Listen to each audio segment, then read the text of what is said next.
Spartan Nation, Big Ten Nation, what's happening? Q, the Woodshed, back in the building here. Ken, the super cool Spartan, my brother Brian, the super mad Spartan, talking that Spartan hoops once again, women's hoops, men's hoops.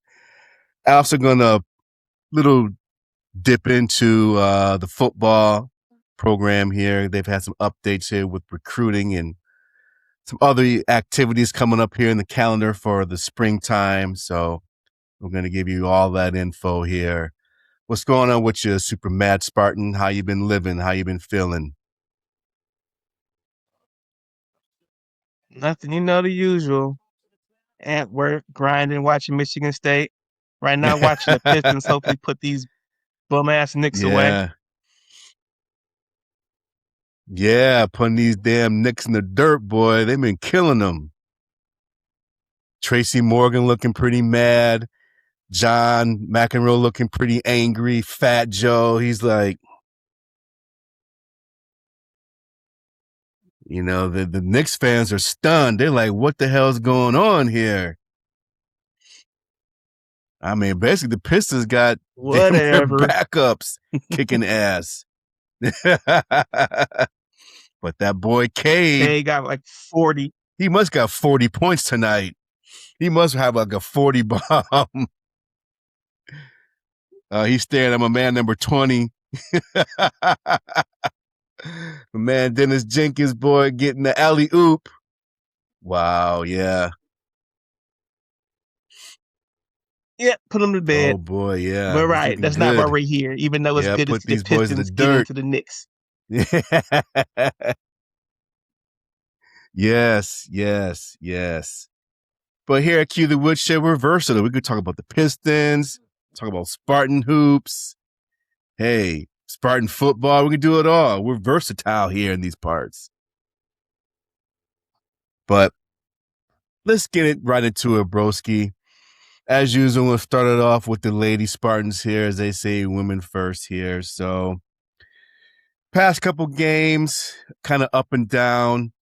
This past Sunday, they pretty much got waxed at Michigan. They lost 86-65.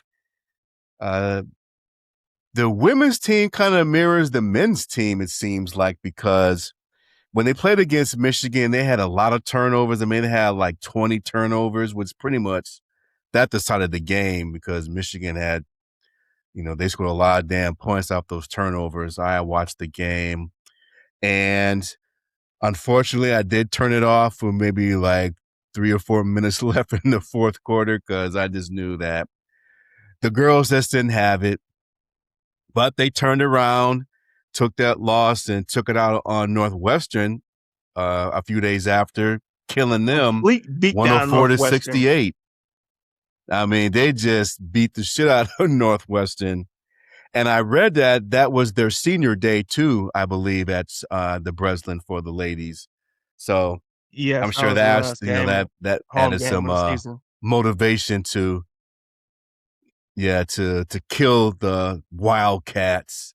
So shout out to the Lady Spartans. They're doing their thing. And hopefully they'll finish strong. Flipping over to the men's side, which again, like I said, these two teams are mirroring each other because we got our ass kicked at Wisconsin this past Friday, 92-71. I turned that game off, I think like not even halfway through the second half. I was like, no, they ain't not happening. And what was more frustrating with that game is that Wisconsin's backcourt, no, they didn't have it the whole game, and Wisconsin's backcourt alone killed the Spartans. Their backcourt, which that was my first time seeing Wisconsin play like all season.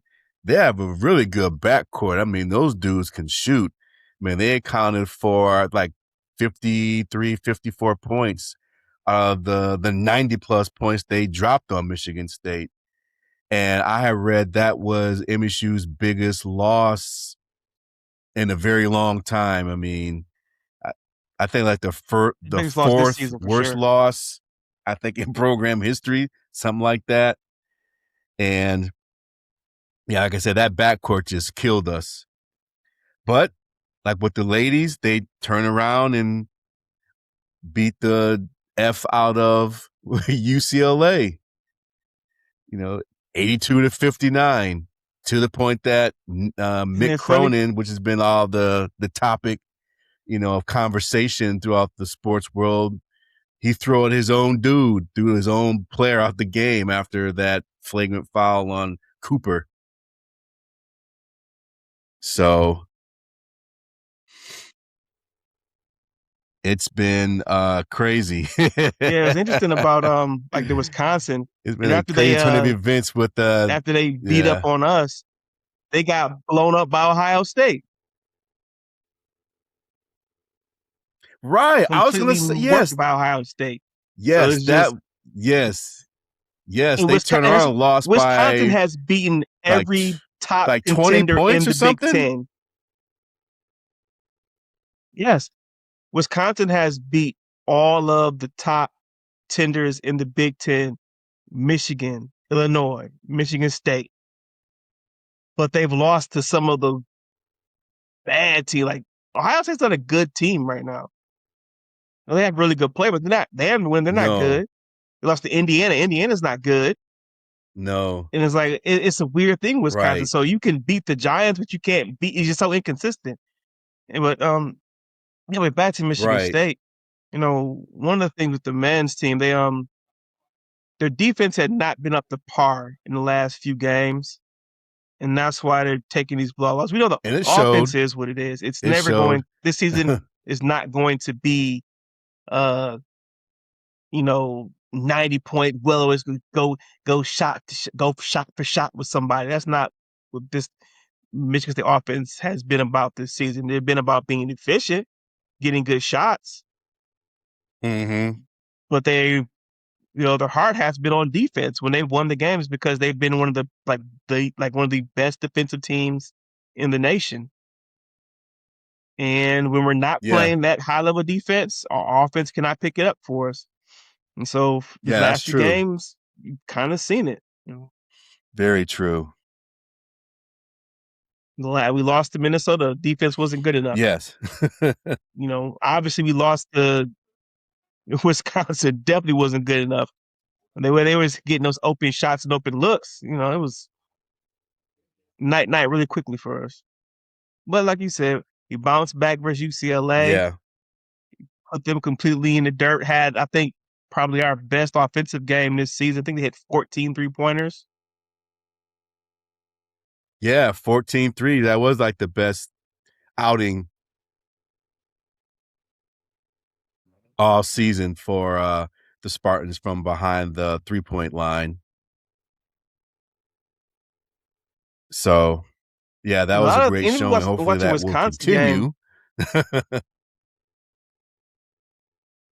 is State gets a lot of good shots. Jeremy Fears sets up a lot of good shots. We believe weren't hitting them. Versus Wisconsin, I don't know how many times we saw an open shooter just miss. Not make it. Yeah.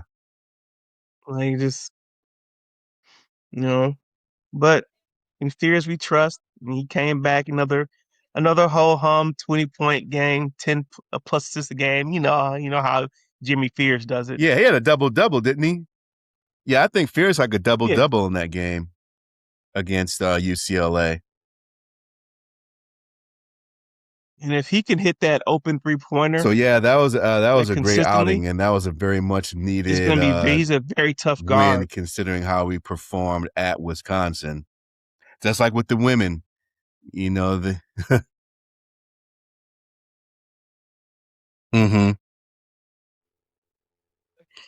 So yeah, like I said, the men and women's teams, they both mirrored each other this season. I think they both have the same record, and they both had their series of, at least this past week, maybe a couple of weeks, they've had their similar losses in terms of one game they getting blown out, next game they blow someone out, and as far as the play. When both teams turn the ball over a lot, they lose, and when both teams don't, they win. And I would say that moving forward, I think both teams will be fine moving forward. I am concerned with the men's team. Of course, if they come across a team that has more a front court that's more athletic, and I think too, watching Wisconsin play against Michigan State, if they come across a team once we get to March Madness with a backcourt that can really shoot, I think that could be some trouble for us. But like you said, this team, they rest on defense, so that could be the deciding factor. But just kind of looking forward, those two things I would say would stand out to me as far as if MSU comes against a team in the tournament that has those two factors, how we would handle that. What are your thoughts there, Broski? Yeah, I think to add to your point, a team that can spread Michigan State out and just not allow, Cooper to kind of protect the rim and get to the paint. And I talked about it earlier with the defense. And Jimmy Fears is playing good defense, but with that Wisconsin game, Jordan Scott had an excellent game defensively versus Illinois, not so much versus Wisconsin. And so that's part of the backcourt, Mhm. scoring, and shout out to Wisconsin. They have a really good backcourt. But to your point, I think State will struggle versus athletic front courts, big front courts, which, kind of come across a little bit. And the stretch fours with guards that can get to the bucket seem to give us problems. Um, and not just Right. off it's just not for our not just give us problems offensively, but defensively too. You know, it's Mhm. hard for us to get those easy low toes, low post touches, excuse me, for Kohler. Kohler is a really good player, but he's not the most athletic guy. And he's at times struggled with scoring over, better athletes. So, we'll see. I think State definitely no team is Mhm. perfect. State has their flaws. Um, you know, you just gotta get in the tournament and then see where it goes. I This team this season so far has performed better than my expectations. It was a hard time for me to say, okay, we gotta replace James, we gotta play this guy, that guy, this guy. How are we gonna do it? Well, we're gonna do it because Jimmy Fears is if he's not the best, one of the best point guards in the nation. We have guys that know how to do their Oh, jobs. yeah, Our defense is for usually sure. pretty good. So, we have a puncher's chance. We have some people rounded in the form. Like I said, Jordan Scott. If he can be a little bit more consistent with his defense and his outside scoring, that helps. Same with Kurtang. If he can keep hitting his shot Mhm. when it comes up, it helps. Hey, Trey Fort, he's been getting a little bit more burn lately. He's been making a few plays. He's trying defensively. We don't never know what Yeah, he might has. come out and He help has. us. And so, we have to just roll with it. It's gonna be tough sledding because we really don't have a um competent backup point guard. You know, my guy Denham, he tries his Mhm. hardest, but it's obvious that this is the level above him. And we really miss Divine Ugachukwu. I hope I said his last name right. Ugachukwu. So Divine. Yeah, we really missed that dude. We missed that dude. Yep. Ukachuku. As gonna going back to the women's team, the past few games I've seen them play, they have good outside shooting. They play good defense as well. I think from what I've seen, I think kind of like with the men's team, they go as their point guard goes. I believe her name is Kennedy Blair. Because when I saw them in the two games against Michigan, I've noticed when she is able to penetrate to the paint and she's able to kick the ball out, to outside shooters, they connect, similar to what Fears does. But I've also noticed at times where Blair, she can get a little erratic too, because I've seen her trying to dribble into, 1 verse 3 or 1 verse 5, and she'll turn the ball over, sometimes here and there. But yeah, and like I said, this comes to my point that like the women and the men's team, they play kind of similar from what I've seen. And granted, I've seen more, of course, the men's games than I have the women's. Just for my small snapshot of the women's team, I think they kind of their style of play in terms of the point guard, they kind of mirror each other. Now, I will say with the women's team, Grace Van Sluten, she's the one who's like the primary scorer for the women's team. And if an opponent pretty much shuts her off, I think they pretty much shut down Michigan State. And again, of course, it doesn't help we turn the ball over so much.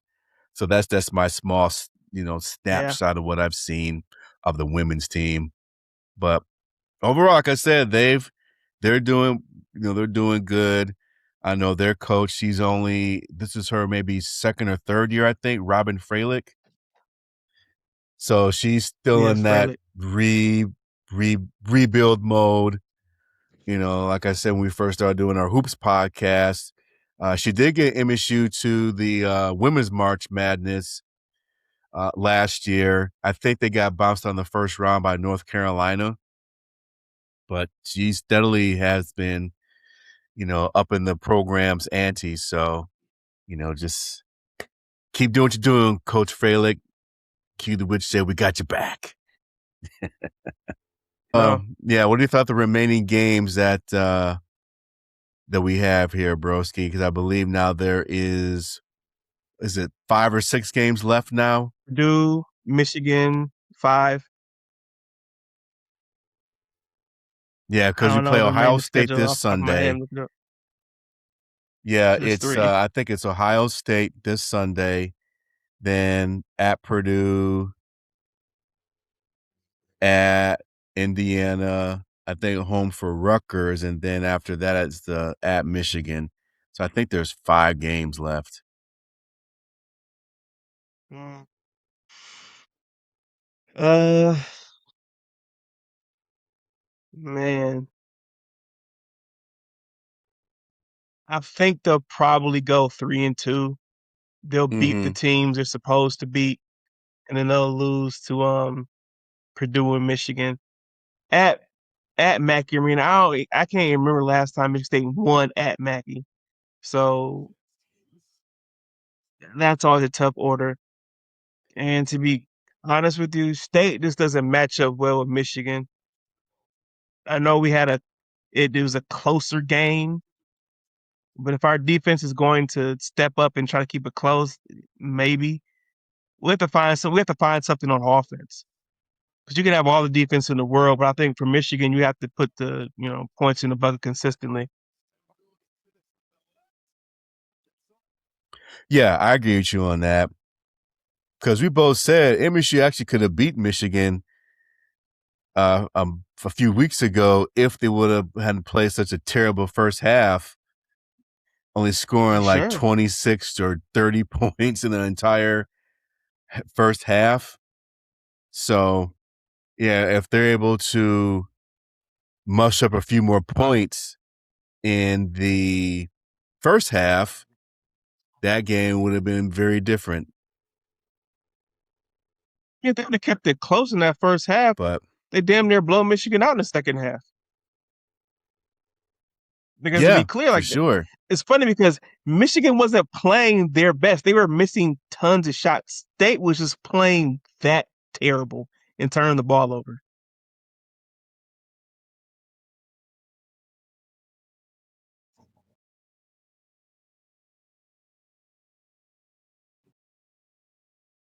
Right. But yeah, I agree with you in terms of at Purdue. Yeah, that's going to be a tall task because I think the last time that Michigan State won at Purdue, man, was it when Cassius Winston was still playing? No, it's been before that. They haven't won at Mackey in like a very long time.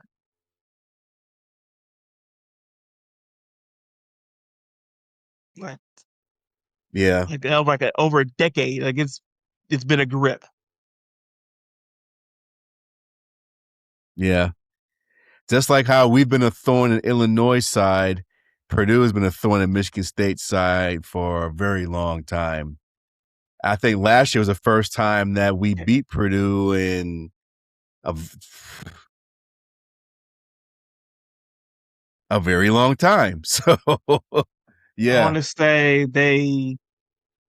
I think Tyson Walker had a 3-point shot to win the game versus them, and then before that, Miles Bridges had a game winning three versus Purdue. That's two victories in like the last like Wow. 5 years. Now those were home games Miles too. So Bridges, we he's haven't won at enjoying Mackey that nice forever. 4-game But to suspension. me, I'd have to, Yeah. yeah.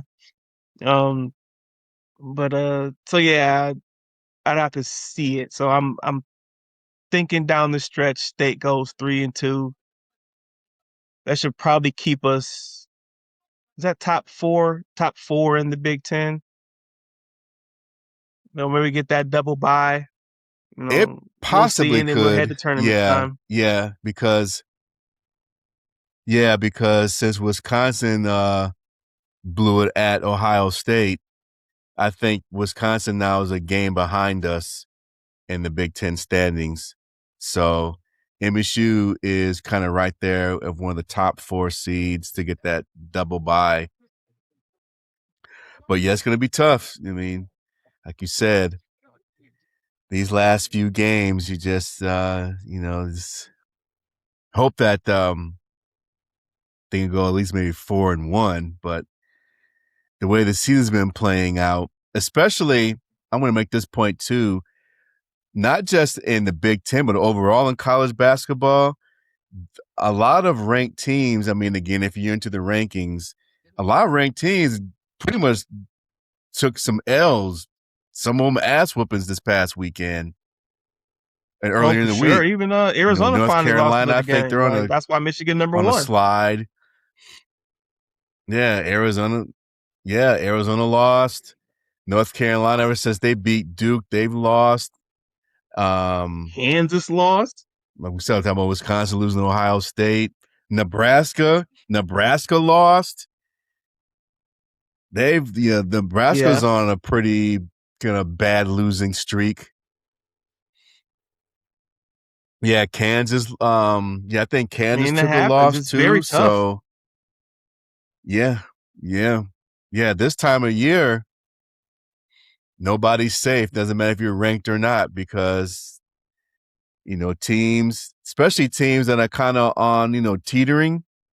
They have a lot more to play for than these teams that are kind of Hey, cruising games you through have their to win. seasons.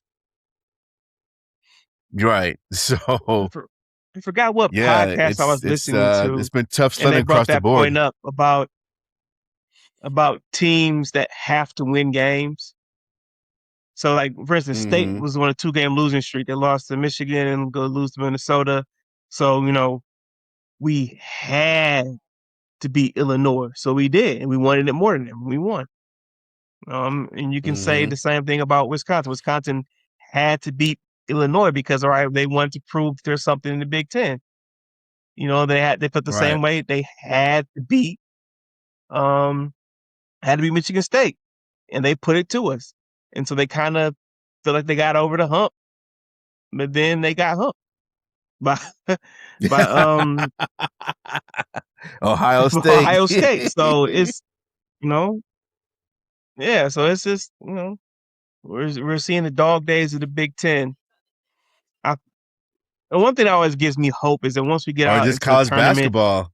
teams won't be as teams won't be as familiar with Michigan State. So I'm fairly confident in the Sweet 16 for this team. Like I'm there. I just don't. Hmm. With this team is they're also capable of just not being able to score one game and lose. It's a crapshoot. Yeah. Yeah. I agree. I think the Sweet 16 definitely is the the ceiling, I guess I would say, for this team. Ceiling. I don't think Maybe, ceiling, but I think maybe Elite Eight. anything less than the Sweet 16 would be a disappointment, like a complete disappointment. Yeah, that's the better way to say it. That's fair. That's fair.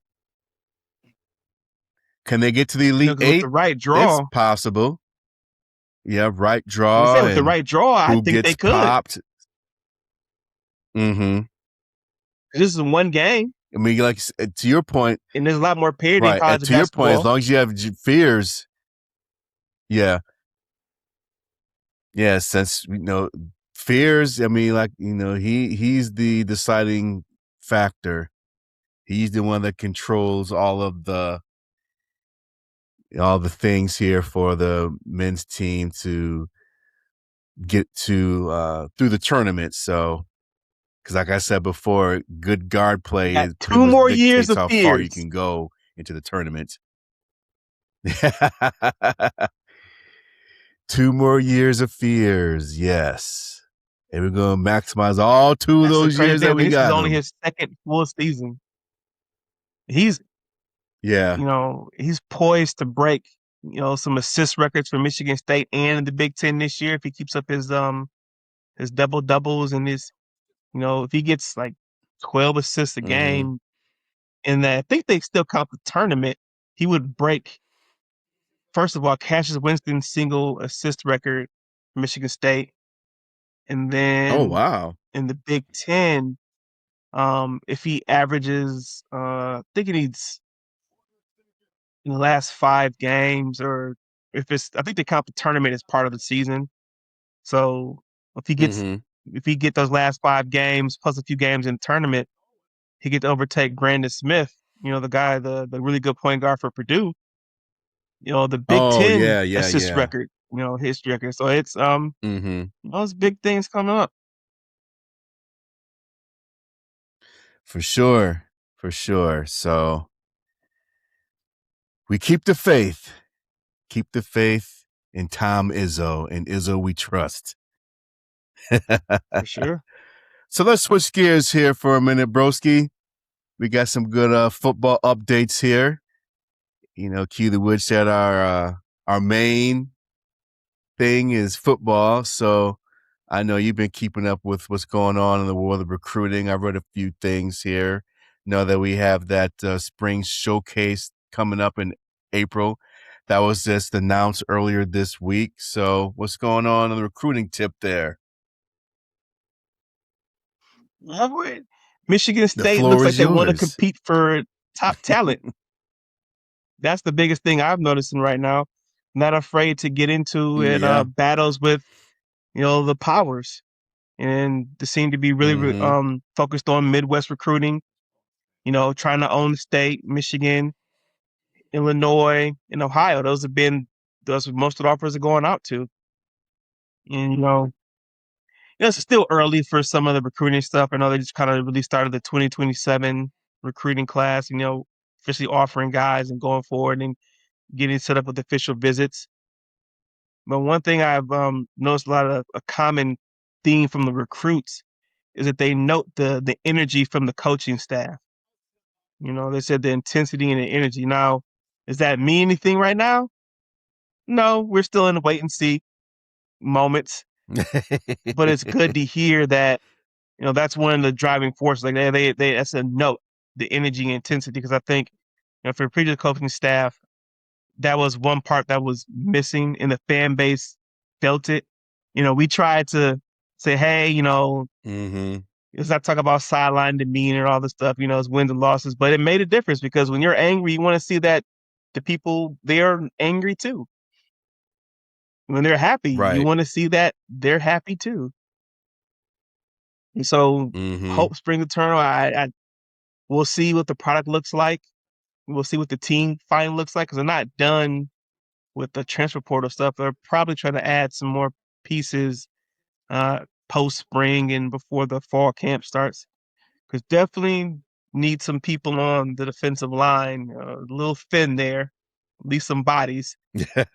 But Yeah. if the Always the coaching staff case. is worth their salt and um, they have a solid plan and they can execute it, there's no reason Michigan State at a minimum shouldn't be 6-6, 7-5. Like to Right. be just seriously, because even last season, I really feel like with some better coaching adjustments, just better coaching in general, that team easily goes Prevent seven the and quick five. lane bowl. We gave away three or Prevent four the. games. Well, that ball don't exist no more, so Yep. I don't got to worry about it. Look, Whatever just that bowl is in we'll hope and Detroit. see. We'll start to see in the next few months the 2027 recruiting class starting to take real form. They've been hitting the they've been hitting the D linemen real tough. A lot of offers are going out. They obviously they see that's a place of need, and I already said you got to build the football teams for the lines, offensive, defensive Yeah. line. So it's good to see them at least Right. competing, at least trying to compete for top tier talent. I think I read maybe it was the last week or maybe a couple weeks ago that MSU was able to get a kid who was pretty heavily recruited by some of the notable name schools across the country. I can't remember the kid's name. I'll have to look it up, but I know it was quite the list of teams that, or schools rather, that this kid was getting interest from. But MSU ended up winning that battle. So I have to give the Pat signal credit so far, at least in these early stages of recruiting. He's been flashing that signal, and so far it's been pretty positive from what I've read. Yeah, I think the recruit you're referring to, we just had the signing day like a couple weeks ago. Samson Gass, he is a big time recruit from this area. I think it's Right, not yeah. Detroit country, Detroit Catholic Central. He's big time recruit. He's committed for a long time, but coaching staff changeover, so he took a peek, which he should have done. That's his right, and I'm glad he did. Yeah. If you're gonna He make did a his due decision about college, make diligence. sure you're comfortable with it. Yep, did his due But they diligence. held on to his commitment. Hopefully, I'm sure he's gonna try to compete for some playing time because receiving core is a little bit thinner than last season. We lost Nick Marsh, our big time receiver, Right. and so we're gonna need some guys to step up there. Indeed, indeed. So we'll continue to give everyone updates about the football recruiting, especially you, Broski. That's your wheelhouse. So, I'll let you have I'm the a floor when little it plugged comes in to the that bit. recruiting part. Yeah, that's your Few wheelhouse subscriptions here there, and there, sir. Few subscriptions. That's great. That's great. Well, we're going to come back to basketball here. I got the fun hoops fact here for you. So I think I won last week. So this is a pretty good Yes. one, I think.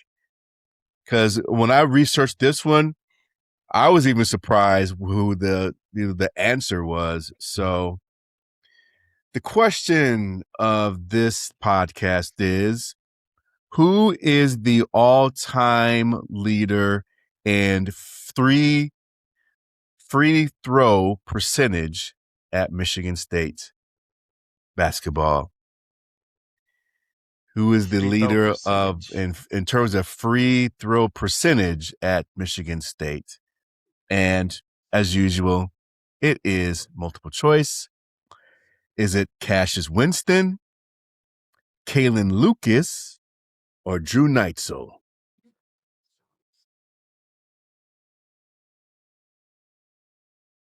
Let me do the Jeopardy theme song here I'm for going you. Drew Neitzel. Do do do do do do do do do. Is that your final answer, Drew Neitzel? Yes. You are right. You are right. Drew Neitzel has at Michigan State, he had an 86.6% free throw percentage. Oh, it's funny. It's came up on a message board. They're talking about free throw percentages.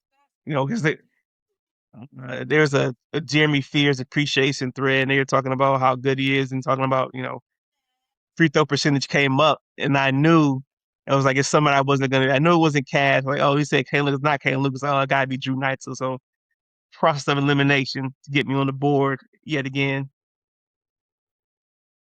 Yeah, that was a good one. Like I said, when I researched it, I thought it would have been like Cassius or yeah, my answer for research, I probably would have said Cassius. But yeah, Drew Neitzel. I up front, like without knowing it wasn't Cassius for sure, I would have said Cassius. Yeah. Yeah, Drew Neitzel. Shout out to Drew Neitzel. He his years at MSU were pretty good. Yeah, thing with the two Final Fours. Yes, he did. He did. And I believe he beat Kevin Durant while they were in college because MSU had played Texas, I believe, the one year that Kevin Durant was with the Longhorns. I think MSU had actually won that game, made like a buzzer beater or something. Yeah, for And I remember sure. Drew Neitzel was on that Yeah, team. they. So yeah, shout out to Drew Neitzel. So I guess I gotta go back to the drawing board to find a better question to get my W's up in the hoops facts. A better question. I can't be taking the L's And as I've the been one losing who for a gives these minute. questions.